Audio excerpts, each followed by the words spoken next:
Hello friends, chapter 10 continue करेंगे आज हम। और आज इस चैप्टर का सबसे इंपॉर्टेंट टॉपिक डिस्कस होगा। There is a theorem called as Bernoulli's theorem.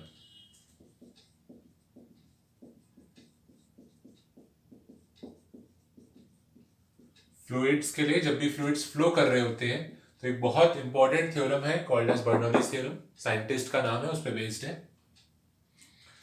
Basically ये जो थ्योरम है, it is the concept of conservation of energy.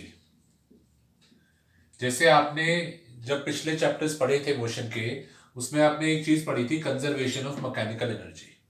एक क्वेश्चन भी मैंने उस टाइम कराया था आपको। बिल्डिंग पे से एक बॉल गिराई गई थी। इस पॉइंट पे पोटेंशियल और काइनेटिक एनर्जी टोटल हमने फाइंड आउट करी थी। फिर एक और पॉइंट था, यहाँ पे भी पोटेंशियल और काइनेटिक टोटल फाइंड आउट करा था। और हमने देखा था जो टोटल एनर्जी होती है वो सेम रहती है।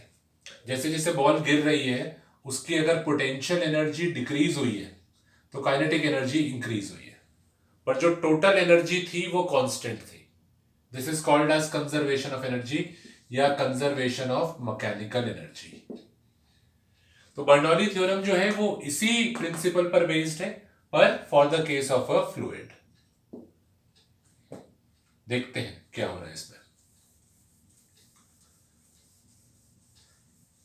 एक फ्लूइड का फ्लो कंसिडर करते हैं, ध्यान दीजिएगा।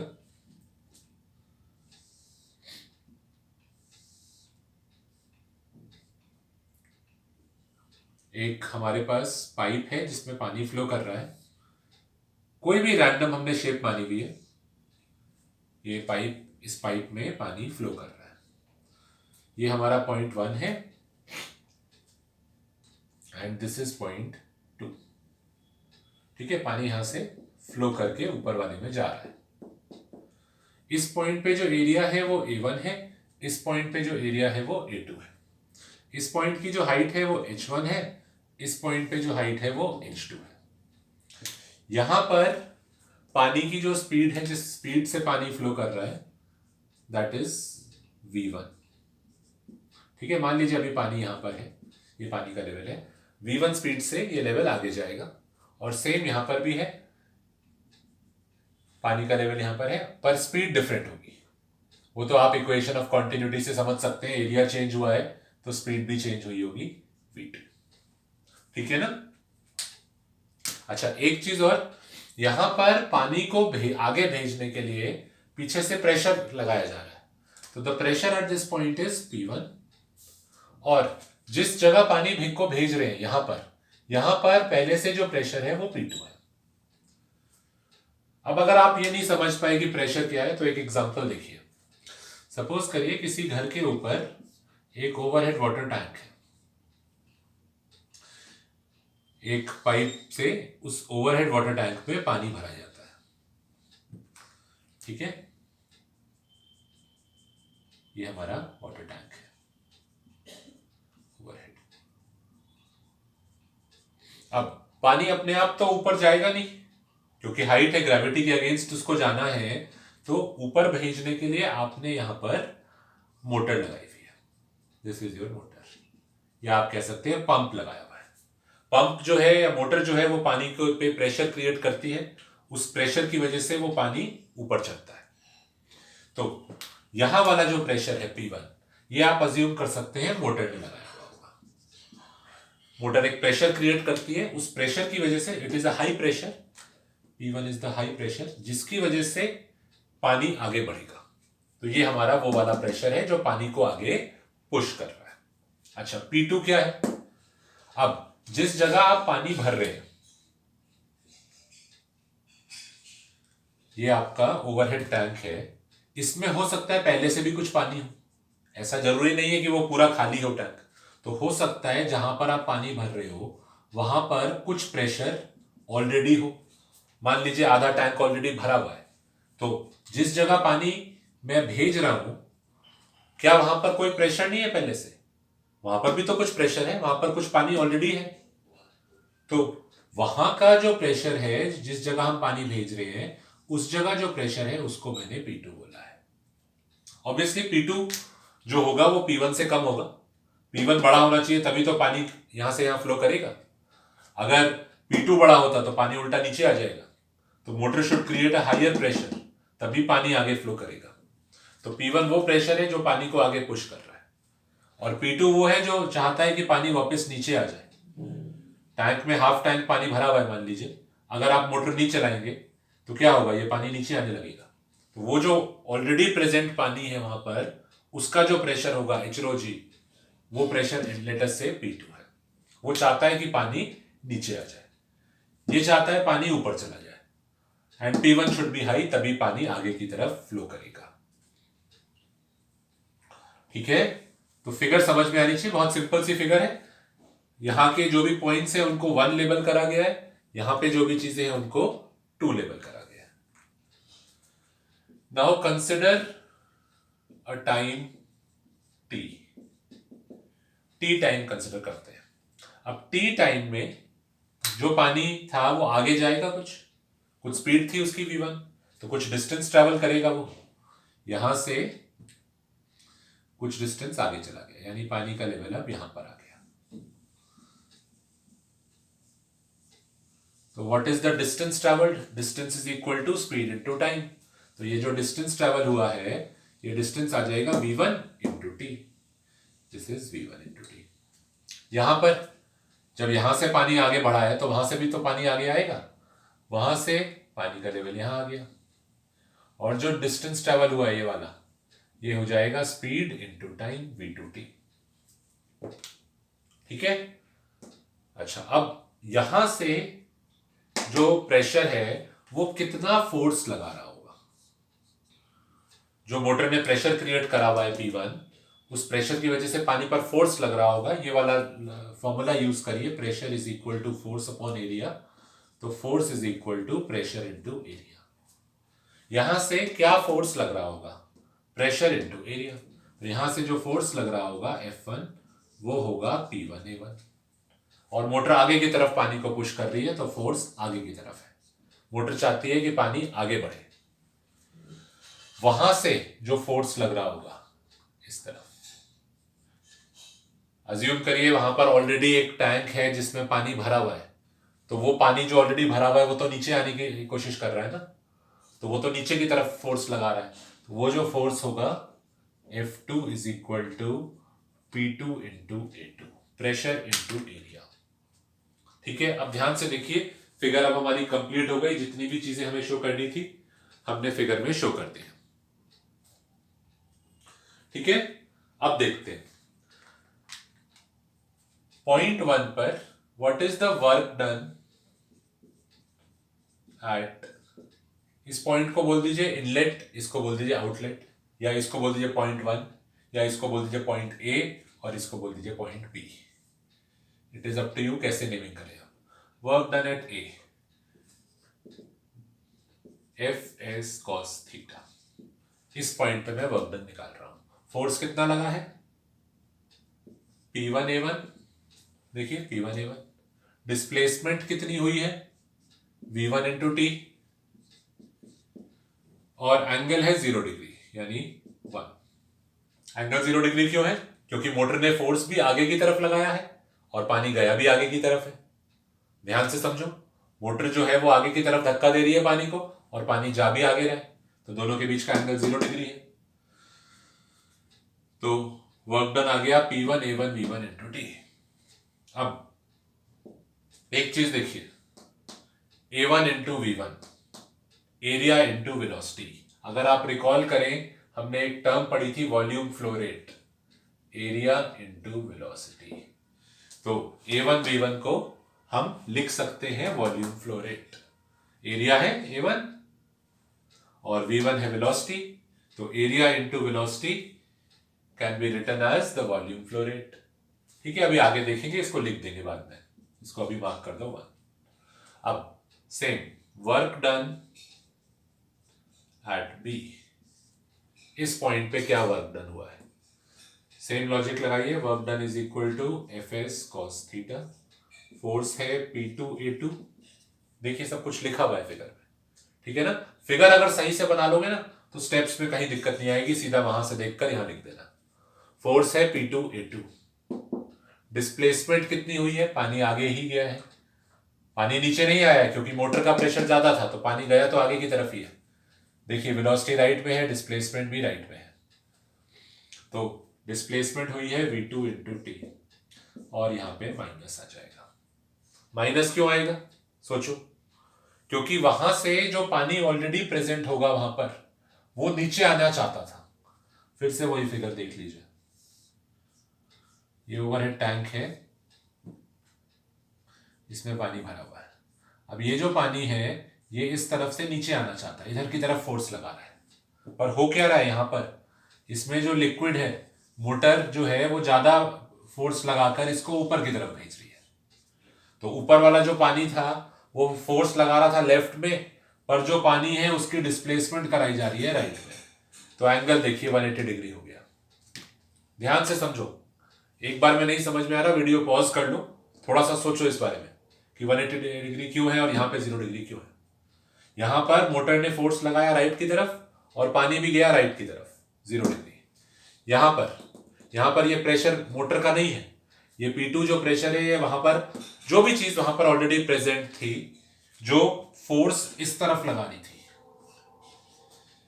और डिस्प्लेसमेंट पानी तो आखिर ऊपर ही भेजा गया है ना, ऊपर टैंक में भर रहे हैं पानी, तो डिस्प्लेसमेंट तो राइट की तरफ हुई है, इसलिए एंगल 180, इसलिए मैं माइनस लिख रहा हूं। ठीक है, तो टोटल वर्क अब W total P1 A1 V1 T minus P2 A2 V2 T. This is the total work done during the time interval T.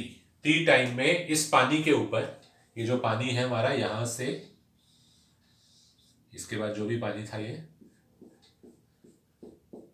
इस पानी के ऊपर टोटल कितना वर्क करा गया। ठीक है ना, इसको 1 छोड़ दीजिए, इसको अभी देखते हैं 1 मार्क करते हैं। यहां तक देखो, स्टेप बाय स्टेप समझेंगे, थोड़ी बड़ी डेरिवेशन है and this is very important. Subjective paper में ये डेरिवेशन आने के मैक्सिमम चांसेस होते हैं इस चैप्टर में से। अब देखो आगे कैसे प्रोसीड कर रहे हैं। According to equation of continuity you know that A1 V1 is equal to A2 V2। तो यहां जो A2 V2 आ रहा है और यहां A1 V1 आ रहा है, दोनों सेम ही है। A2 V2 को भी आप A1 V1 ही लिख सकते हैं, तो A2 V2 को भी मैं A1 V1 ही लिख देता हूं। तो अब इसमें से कॉमन ले लीजिए, A1 V1 T ब्रैकेट में P1 माइनस P2। ठीक है ना, A2 V2 जो आ रहा था उसको भी मैंने A1 V1 ही लिख दिया। ये आप स्टेप यहां पे लिख के बता देना पेपर में कि from the equation of continuity A2 V2 को भी A1 V1 लिख दिया हमने। अब A1 V1 T कॉमन आ गया। अच्छा अब देखिए, A है एरिया, V है वेलोसिटी, एरिया इनटू वेलोसिटी। पुराने ही नॉलेज यूज हो रही है, पिछली क्लास में अगर नहीं पढ़ा था तो फिर आगे नहीं समझ में आ रहा होगा। पिछली क्लास में बताया था एक term volume flow rate, area into velocity. यहां पानी के फ्लो का एरिया है A1 और पानी की वेलोसिटी है V1, तो वॉल्यूम फ्लो रेट है A1 इंटू V1। और क्या चीज होती है वॉल्यूम फ्लो रेट, क्या डेफिनेशन थी याद है? वॉल्यूम फ्लो रेट को हमने डिफाइन कैसे करा था? वॉल्यूम फ्लो रेट जो था it was volume flowing upon time taken, यानी वॉल्यूम फ्लो रेट जो था it was volume upon time. ठीक है, तो यहां पर देखो A1 V1 को आप लिख सकते हो, पहले लिख दो वॉल्यूम फ्लो रेट, और वॉल्यूम फ्लो रेट क्या होता है? Volume flowing upon time taken. तो सीधा डायरेक्टली पहले वॉल्यूम फ्लो रेट, पहले Q लिखने के बजाय सीधा आप A1 V1 वाली जो टर्म थी उसको वॉल्यूम अपॉन टाइम लिख दीजिए। ठीक है, एंड डोंट वरी, एक बार में नहीं समझ में आ रहा कोई बात नहीं, कोशिश करो जितना समझ में आता है, साथ साथ नोट डाउन करते रहो। कोई स्टेप नहीं समझ में आता पॉज कर लो, थोड़ा टाइम उस पर स्पेंड करो, देखो समझ में आएगा, नहीं आता दोबारा देखिए। ठीक है, इट्स वेरी सिंपल।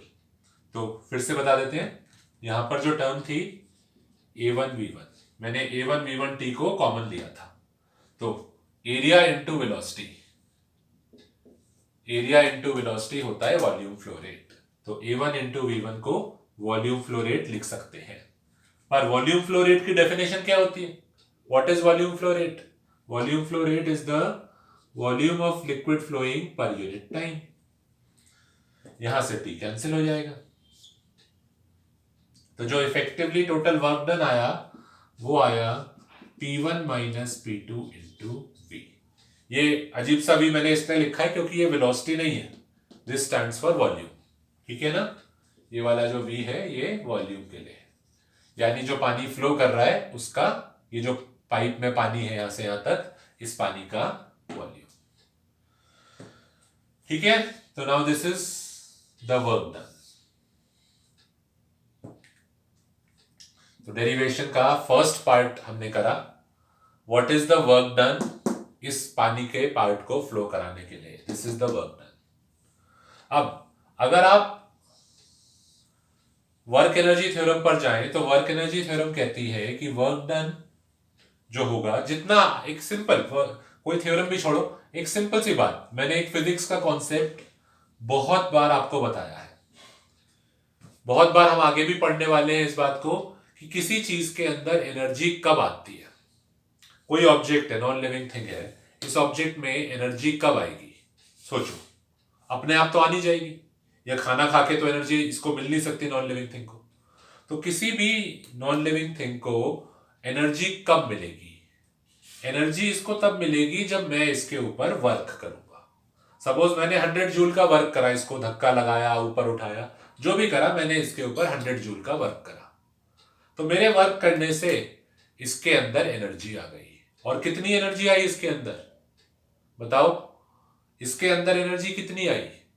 एनर्जी उतनी ही आएगी जितना मैंने इसके ऊपर वर्क करा है। बहुत बार हम ये बात बता चुके हैं कि ऑब्जेक्ट के अंदर एनर्जी तब आती है जब हम वर्क करते हैं, और जितना वर्क करेंगे उतनी ही ये एनर्जी गेन करेगा। देखो मैंने वर्क डन निकाल लिया, ये जो टर्म है this is the work done. अब सेकेंड पार्ट में मैं फाइंड आउट करूंगा गेन इन एनर्जी, यानी इस पानी ने कितनी एनर्जी गेन करी है। और फिर कॉन्सेप्ट क्या यूज करेंगे? जितना वर्क डन करा उतनी ही एनर्जी में गेन होना चाहिए। सिंपल सी बात है, एनर्जी अपने आप तो आ नहीं सकती। आपने जितना वर्क करा होगा उतनी ही ऑब्जेक्ट के अंदर या पानी के अंदर उतनी ही एनर्जी आएगी। मैंने वर्क डन निकाल लिया, मैं गेन इन एनर्जी निकाल लूंगा, और जितना वर्क करा है उतना ही गेन इन एनर्जी भी होगा, ठीक है ना। तो गेन इन एनर्जी यानी final energy minus initial energy. देखो सिंपल सी बात है, गेन इन एनर्जी यानी फाइनल माइनस इनिशियल, ठीक है। अब फाइनल एनर्जी, इसको हम डेल्टा ई बोल देते हैं। फाइनल एनर्जी यानी यहां पर उसकी टोटल एनर्जी कितनी है, और इनिशियल एनर्जी यानी उसकी एनर्जी यहां पर कितनी है। और एनर्जी में दो ही टर्म्स होती है, पोटेंशियल और काइनेटिक। पोटेंशियल एनर्जी है mgh2 और काइनेटिक एनर्जी है half mv2 square. Initial energy potential mgh1 और काइनेटिक हाफ mv1 स्क्वायर। तो देखिए final energy mgh2 plus half mv2 square. देखो फाइनल ये पॉइंट है हमारा, फाइनल एनर्जी यानी यहां पे, खुद सोचो कैसे, ये कोई भी चीज रटनी नहीं है। What is the final energy? यानी पोटेंशियल एनर्जी उस पॉइंट पे mgh2 है और kinetic energy half mv2 square है, minus initial energy potential mgh1 plus half mv1 square. ध्यान से देखिए, ये हमने जो टर्म फाइंड आउट करी है, this term is the gain in energy, यानी लिक्विड ने कितनी एनर्जी गेन करी है। फाइनल एनर्जी सपोज करो, फाइनल उसके पास जो एनर्जी थी लेट अस से 150 थी, 150 जूल, और इनिशियल जो एनर्जी थी वो 50 जूल थी। अब लॉजिकली सोचो, एक सिंपल सी बात, forget about all these expressions. एक ऑब्जेक्ट के पास 50 जूल की एनर्जी थी, थोड़ी देर बाद उसके पास 150 जूल की एनर्जी हो गई, यानी उसने कितनी एनर्जी गेन करी? 150 माइनस 50, 100 जूल गेन करा। लॉजिकली पहले उसके पास 50 थी, अब उसके पास 150 हो गई, यानी उसने कितनी एनर्जी गेन करी, 100 जूल। और एनर्जी गेन अपने आप तो हो नहीं सकती, ये ऑब्जेक्ट अपने आप इसके अंदर एनर्जी आ गई ऐसा तो हो नहीं सकता। एनर्जी आई है इसके अंदर, कितनी एनर्जी आई है, पहले 50 थी अब 150 हो गई, यानी कितनी एनर्जी आई है ऑब्जेक्ट में, 100 आई है। कैसे आई होगी, किसी जने ने वर्क करा होगा। ये जो एनर्जी आई है ये तभी आई होगी जब किसी ने वर्क करा होगा, और जितना वर्क करते हैं उतनी ही एनर्जी आती है। कॉन्सेप्ट समझ जाओगे ना तो कोई चीज रटनी नहीं पड़ेगी आपको, जितना वर्क करा उतनी ही एनर्जी आएगी, यानी जितना वर्क करा हमने उतनी ही एनर्जी गेन होगी। हमने पहले पार्ट में वर्क डन निकाल लिया, दूसरे पार्ट में हमने ये निकाला कि पानी ने कितनी एनर्जी गेन करी है। अब हमारा कॉन्सेप्ट कि जितना वर्क उतनी एनर्जी गेन हुई होगी, ठीक है ना। तो अब आगे अपने आप करो प्लीज, एक स्टेप एटलीस्ट एक स्टेप अपने आप लिखो वीडियो पॉज करके, जितना वर्क उतनी ही गेन इन एनर्जी। अपने आप लिखिए ये वाला स्टेप क्या होगा, उसके बाद फिर आगे प्ले करिएगा।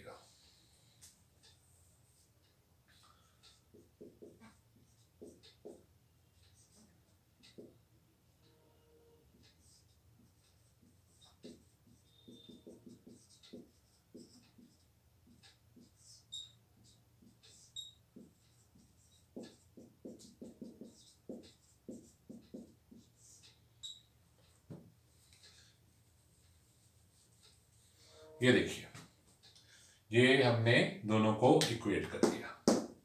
कॉन्सेप्ट समझ में आना चाहिए आपको, कोई भी स्टेप जबरदस्ती नहीं लिख रहे हैं हम। अब इसके बाद इसको हम सॉल्व करेंगे, देखते हैं, बहुत सिंपल है। ये 1 वाली टर्म्स इधर ले आइए और ये 2 वाली टर्म इधर ले आओ। LHS पे सब कुछ 1 वाला रखना है, RHS पे सब कुछ 2 वाला रखना है, और थोड़ी जगह बनाने के लिए ये हटा गया।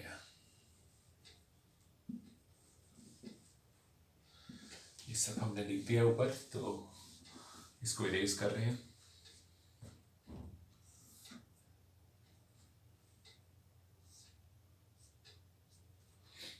तो we are bringing all these terms this side, और ये माइनस P2V इधर आके प्लस हो जाएगा, तो हमें मिला P1V, ये दोनों इधर आ गए, plus MgH1 plus half MV1 square is equal to, ये इस साइड आके प्लस हो जाएगा, P2V plus MgH2 plus half MV2 square. This is the expression for conservation of energy, जो हम थ्योरम डिराइव करने वाले थे। This is the expression for that theorem. कोई कहता है ये क्या एक्सप्रेशन, इससे क्या समझ में आया? देखो, इसको समझने के लिए एक आसान तरीका है, इसको समझने का एक आसान तरीका ये है,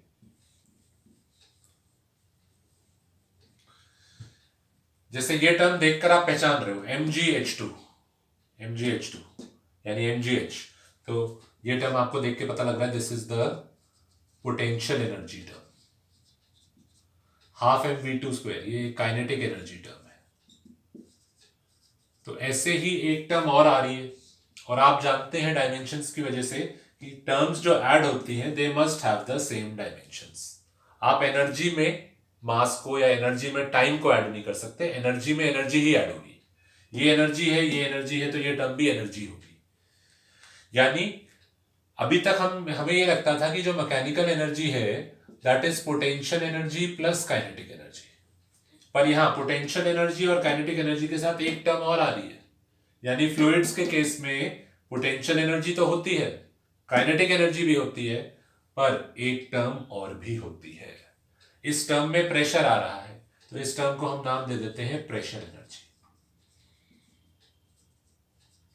यानी for a case of a fluid the mechanical energy is potential energy plus kinetic energy plus pressure energy. It is the energy possessed by a fluid by virtue of its pressure. जैसे this is virtue of the height, this is virtue of the velocity, this is due to the pressure. तो ये जो term I pressure energy plus potential energy plus kinetic energy, this is the total mechanical energy, this is the mechanical energy eight point number 2। इस point पे mechanical energy कितनी है, ठीक है। अब ऐसे यहां पे देखिए, this is the kinetic energy at point 1, this is the potential energy at point 1, this is the pressure energy at point 1। तीनों को मिला के pressure energy, potential energy, kinetic energy, ये तीनों को मिला के बन गई total mechanical energy eight point 1। Liquid के लिए याद रखना सिर्फ पोटेंशियल और काइनेटिक नहीं होते, तीन होते हैं, पोटेंशियल, काइनेटिक और प्रेशर। तीनों को ऐड कर दोगे तो टोटल एनर्जी आ जाएगी, यानी मैकेनिकल एनर्जी। तो let us call this as total energy at point 1 and let us call this as the total energy at point 2। तो क्या आपको यहां से मिला, the total energy of the liquid at point 1 must be equal to the total energy of the liquid at point 2। total energy at point 1 is equal to total energy at point 2, यानी we are talking about conservation of energy, conservation of energy for a fluid. जो concept आपको याद होगा, अगर ये derivation और अच्छी तरीके से समझ में आएगी, एक बार वर्क एनर्जी पावर वाले चैप्टर का ना ये वाला एक क्वेश्चन रिकॉल कर लो। बिल्डिंग पे से फॉलिंग बॉडी के लिए हमने 3 पॉइंट्स लिए थे, पॉइंट 1, 2 और 3। तीनों पॉइंट्स पे हमने मैकेनिकल एनर्जी कंजर्व कराई थी, यानी mechanical energy at 1 is equal to mechanical energy 2 equal to mechanical energy 3। Same चीज यहां पर भी कह रहे हैं हम। कभी भी कोई लिक्विड फ्लो करता है तो उसकी जो टोटल एनर्जी है, यानी इन तीनों टर्म्स को मिलाकर जो एनर्जी है वो कांस्टेंट रहेगी, चाहे पॉइंट 1 हो चाहे पॉइंट 2 हो, the total energy must remain constant. आपको याद होगा जब सॉलिड्स में भी एनर्जी का लॉस तब होता था, याद करो, कौन सा फोर्स लगेगा कि एनर्जी का लॉस होगा, यानी कौन सा फोर्स हटा दे तो लॉस नहीं होगा, कौन सा फोर्स था जो एनर्जी को लूज करवा देता था। कार चल रही है, कौन सा फोर्स हटा दूं मैं तो कोई लॉस नहीं होगा, फ्रिक्शन। तो सेम चीज यहां पर भी है, फ्रिक्शन नहीं पर हम क्या कहेंगे, there should be no viscosity. Bernoulli theorem सिर्फ तब अप्लाई हो रही है when there is no viscosity.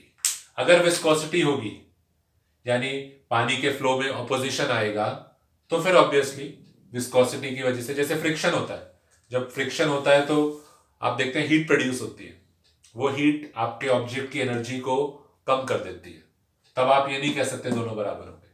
तो सेम यहां पर भी है, बर्नौली थ्योरम जब भी हम डिराइव कर रहे हैं हम मान के चल रहे हैं कि कोई विस्कोसिटी नहीं है। अगर विस्कोसिटी हुई तो ऑपोजिंग फोर्सेस लगेंगे, तब एनर्जी दोनों पॉइंट्स की बराबर नहीं होगी। तो अभी के लिए उसको इग्नोर कर दीजिए, क्यों हम कॉम्प्लिकेटेड बनाए।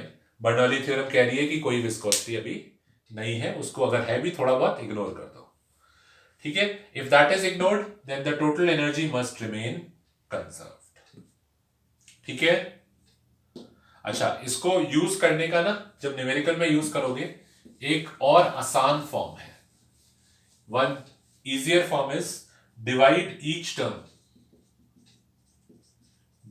each term by volume। इसमें तो वॉल्यूम था, कट गया, इसको वॉल्यूम से डिवाइड कर दो, इसको वॉल्यूम से डिवाइड कर दो, इसमें वॉल्यूम कट गया,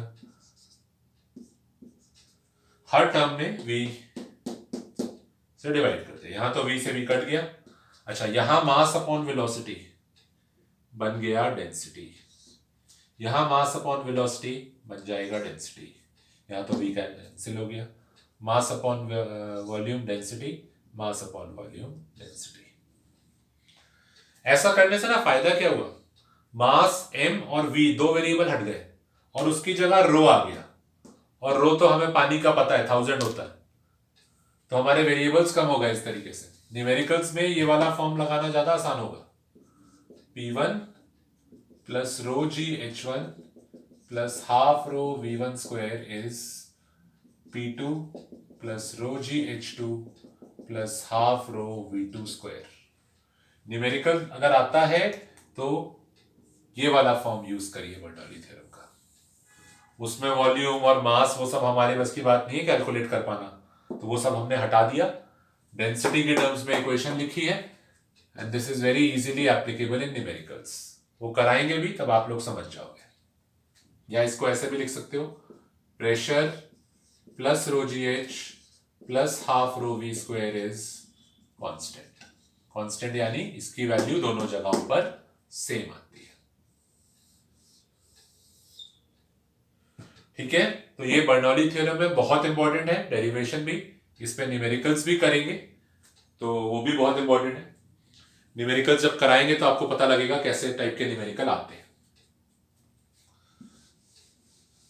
और एक लास्ट चीज इसमें, बर्नौली थ्योरम में कुछ लिमिटेशंस हैं, यानी कब ये अप्लाई नहीं हो सकती।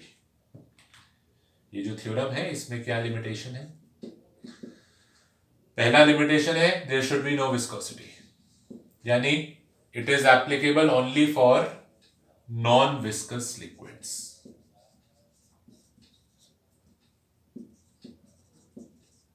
Only for non viscous liquids. इसके डेरिवेशन में हमने कोई विस्कस फोर्स नहीं माना, यानी ये थ्योरम सिर्फ तभी अप्लाई होगी जब कोई विस्कोसिटी नहीं है। अगर विस्कोसिटी हुई काफी ज्यादा तो आप ये थ्योरम यूज नहीं कर सकते। ठीक है, only applicable for streamline flow. Turbulent flow हो रहा हुआ अगर पानी का, तब आप ये थ्योरम यूज नहीं कर सकते। क्यों नहीं कर सकते, सोचो जरा, रिकॉल करो। टर्बुलेंट फ्लो में ऐसा क्या हो जाएगा?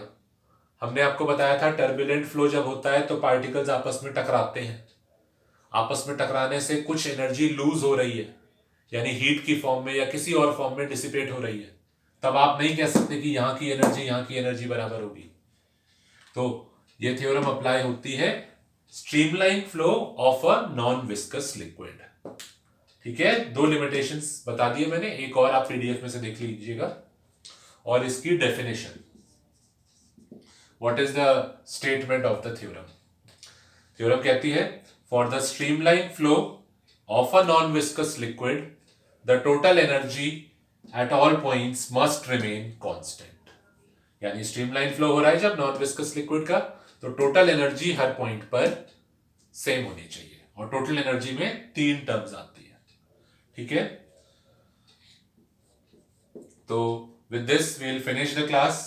आपने अब क्या करना है, प्रॉपरली अगर नहीं लिखा है तो क्लास वर्क कॉपी में सब कुछ लिखो एंड रीड पीडीएफ। जो मैंने बर्नौली थ्योरम वाला पेज है उसको अच्छी तरीके से रीड करो।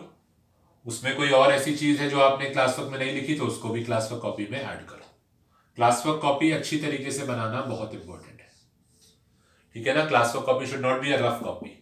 अच्छी तरीके से नीटली आपने क्लास वर्क कॉपी में सब कुछ, जो भी जैसे रेगुलर क्लास में करते हैं, वो सब कुछ आपने क्लास वर्क कॉपी में लिखना है। थोड़े टाइम में I will be checking this class work copy also कि आपने प्रॉपरली बनाई है या नहीं। ठीक है, अच्छा, इसके बाद I will send you a couple of questions numericals, और फिर लाइव क्लास में उसको डिस्कस करेंगे। ठीक है, थैंक यू।